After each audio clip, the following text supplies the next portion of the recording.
उपस्थित हुआ, भैया थोड़ा इधर हो जाइए से जरा। तो मैंने इस उपस्थित हॉल की जो स्थिति देखी कि हमारे भाई धनंजय जी पीछे आ जाइए। जो एक युवा है, और मैं समझता हूँ कि इस हॉल में औसत आयु जो है वह लगभग 35 वर्ष की है, और ये बहुत अच्छा साइन है, बहुत अच्छा द्योतक है कि आज युवा हमारे से ज्यादा जुड़ा हुआ है। मैं सबसे पहले तो आप सबके लिए एक बार ताली बजवाना चाहूंगा, बहुत साधुवाद है।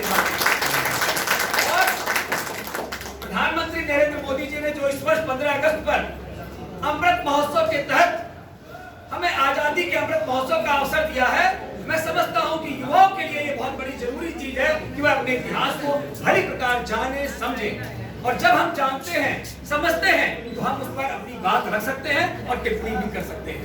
यहाँ उस हॉल में बैठे सभी लोगों से मैं एक सवाल पूछना चाहूंगा कि कितने लोगों ने सुना है लता मंगेशकर जी का वो गीत जो उन्होंने आजादी के बाद गाया था, जो शहीद हुए हैं उनकी जरा याद करो। उसके आगे की लाइन कितने लोगों को मालूम है? जो शहीद हुए हैं उनकी जरा याद करो कुर्बानी, और उसके साथ जो आप सबके साथ हुई, हम सबके साथ हुई बेईमानी, उसको भी याद करना है। अगर हम उस बेईमानी को भूल जाते हैं तो आज हम इस शहीद के लिए एक बहुत अच्छी बात नहीं कर पाएंगे, क्योंकि बेईमानी इनके साथ भी हुई थी, आज हम आपके लिए आए हैं। तो ऐसी कई बेईमानियां हुई हैं हमारे देश में जो छिप के पर्दे के पीछे हुई, और हम सब उस पर अपनी टिप्पणी नहीं कर पाए। तो उस जरा सा पीछे हो आज जाइए।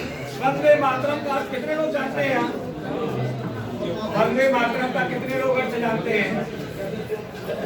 वंदे मातरम का अर्थ, मेरी छोटी सी बहू बैठी है, वंदे मातरम का अर्थ कितने लोग जानते हैं? मुझे लगता है कि 100% लोग जानते होंगे कि अपने माता की वंदना ही वंदे मातरम है। और उस समय क्रांतिकारियों का एक ही स्लोगन था आजादी के पहले, वो वंदे मातरम ही कहते थे। तो आज अगर कुछ लोग समाज में इस बात को उठाते हैं कि हम वंदे मातरम नहीं बोलेंगे, तो आज अगर माँ का, हमारी माँ है, आज हम जितना भी चित्र देखते हैं भारत माता का, वो अखंड के स्वरूप में है। हम ये मानते हैं कि देर सवेर आएगा, लेकिन वो अखंड स्वरूप ही हमारे पास आएगा। अखंड भारत को ये नमन करते हैं और माता के स्वरूप में मानते हैं। अगर माता का पुत्र, चाहे वो माँ हिंदू की माँ हो और चाहे वो मुसलमान की माँ हो, तो उसमें फर्क क्या है? अगर उसकी माँ को नमस्कार कर रहे हैं तो उसमें हिंदू और मुसलमान का भेद क्यों हो? नहीं होना चाहिए। अगर आज हमारे सामने ये परिस्थिति है, अगर युवा इस बात को समझता है कि हमें 60 सेकंड के राष्ट्रगान के लिए हमें खड़े होने में तकलीफ होती है, तो हमें अपने देश के साथ बेईमानी हो रही है, और वो बेईमानी करने वाले चाहे कोई भी हो, उन्हें हमें चिन्हित करना चाहिए। क्योंकि जब इस देश की सीमा पर खड़ा सजग प्रहरी दिन रात वहां खड़ा रहता है और -45 पे भी खड़ा रहता है और तपती दोपहरिया में भी खड़ा रहता है, तब हम चैन की सांस या सो पाते हैं। अगर वो शर्म नहीं करता तो तुम्हें क्यों शर्म है 60 सेकंड में खड़े होकर राष्ट्रगान गाने के लिए? उसमें कोई भेद नहीं होना चाहिए। हम ये भी जानते हैं कि जो आजादी के बाद जो बंटवारा हुआ था, वह बंटवारा धर्म के आधार पे हुआ था, और उस धर्म के आधार पर 27% भूमि पर 27% भूमि जिनको दी गई, वहां की आबादी मात्र 19 करोड़ थी, और वहां हिंदुओं की संख्या 18.5% थी, जो आज घटके 1.5% रह गई है। इस पर भी चिंतन हमें करना ही होगा। आज बांग्लादेश में 7% रह गई है। तो अगर हमें भेद विभेद की बात करनी है, हमें सिर्फ इतना रखना है कि कुछ लोग हमारे यहाँ, मैं अपनी बहन का ध्यान चाहूंगा कि वो जरूर इस पर ध्यान रखेंगी और इस बात को ऊपर तक पहुंचाएंगी, क्योंकि आज वो बहुत सक्षम है, वो देश की और देश की नेता बन चुकी है। तो मैं चाहूंगा कि वो यह बात ऊपर तक जरूर पहुंचाएं। तालियों से सही बात है। अगर किसी ने रामचरितमानस पे ये कहा, 650 वर्ष पूर्व गोस्वामी तुलसीदास जी ने रामचरितमानस की लिखा, और तब उनकी आयु 76 वर्ष थी।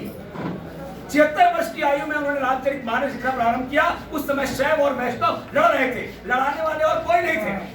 वो लोग थे जो यहाँ पे हुकूमत करने आए थे, और वो हुकूमत चाहती थी कि किसी तरह से युद्ध हो और शैव और वैष्णव को लड़ा के धर्म में भेद पैदा किया जा रहा था। उस वक्त पर एक कठिन तपस्या की साधना करते हुए रामचरितमानस की रचना गोस्वामी तुलसीदास जी ने की। कुछ लोगों को आज समझ में आया है, 600 वर्ष बाद जो उस पर टिप्पणी कर रहे हैं, ये कितना अधिकार है, उस पर एक सख्त कानून बनना ही चाहिए। मैं पूछना चाहता हूँ धर्मावलंबियों से, वहाँ जब कुरान में अगर कोई टिप्पणी करेगा तो वो सिर्फ मौलाना कर सकता है या वहाँ का पीस कर सकता है और उसके बाद कोई दूसरे नहीं कर सकता।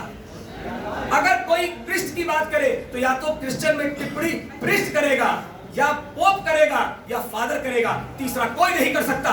तो ये भारत में हमारे सनातन में किसी भी व्यक्ति को ये अधिकार किसने दे दिया? ये अधिकार ब्राह्मण का है, जो उस टिप्पणी पे आप उसका जवाब देंगे और उसका अपना अधिकार लेंगे। कानून बनना ही चाहिए और ये कानून बनेगा अगर आप बात करेंगे तो। तीसरी बात जिसके लिए हम सब ने ये कहा, नहीं कानून है, किसी ने कहा कि हमारा डीएनए एक है, हम उस डीएनए को एक नहीं मानते, क्योंकि डीएनए कभी किसी का डीएनए एक होना यह हमारे आपके हाथ में नहीं है। यहाँ बैठे मेरे तमाम भाई हैं, उनका डीएनए पूर्वजों ने दिया है। ये आपके हाथ में नहीं था कि आप ब्राह्मण के परिवार में पैदा हो कि किसी शूद्र के परिवार में पैदा हो, किसी क्षत्रिय के परिवार में पैदा हो, ये आपके हाथ में नहीं था। लेकिन आपके हाथ में है हिंदू तन मन हिंदू जीवन, रगड़ हिंदू मेरा परिचय, ये आपका हाथ में है। तो डीएनए एक होना कभी किसी व्यक्ति के लिए यह आवश्यक नहीं है। अब हमें डीएनए पर भेद रखना ही होगा कि जो वहां चले गए वो इसलिए हमारे हैं कि उनका डीएनए एक था, उनके पूर्वज यहाँ थे। इस बात को हटाना पड़ेगा। यह मानना होगा कि जो बंटवारा हुआ था वो धर्म के आधार पे हुआ था और धर्म के आधार पर वो वहां गए थे, इसलिए हम डीएनए की बात को स्वीकार नहीं कर सकते। और जहां तक डीएनए की बात है साथियों, महाभारत में कौरव और पांडव का डीएनए भी एक ही था। कौरव पांडव का डीएनए एक था और 36 लाख लोगों को आहुति देनी पड़ी थी। अपने एक साथ 36 लाख लोग सब में, जिनका सेना का जो सेना में थे 36 लाख लोगों को उस आहुति को हम भूलेंगे नहीं। हम उस आहुति को नहीं भूल सकते जब महाराणा में 20,000 महिलाओं ने एक साथ जौहर किया था। तो उन चीजों को हमें याद रखना है। मैं बहुत ज्यादा समय नहीं लूंगा, मैं अपनी वाणी को, चूंकि आज पुण्यतिथि का समय है, हम उस पर अपनी बात को विराम देंगे और अपनी बहन से चाहेंगे कि जरूर इन बातों पर एक बार टिप्पणी होनी चाहिए, इस पर चर्चा होनी चाहिए कि उस व्यक्ति को अधिकार है वह रामचरितमानस जैसे शास्त्र पर टिप्पणी करे और हम सहन करें, ये संभव नहीं है। जय हिंद, जय भारत।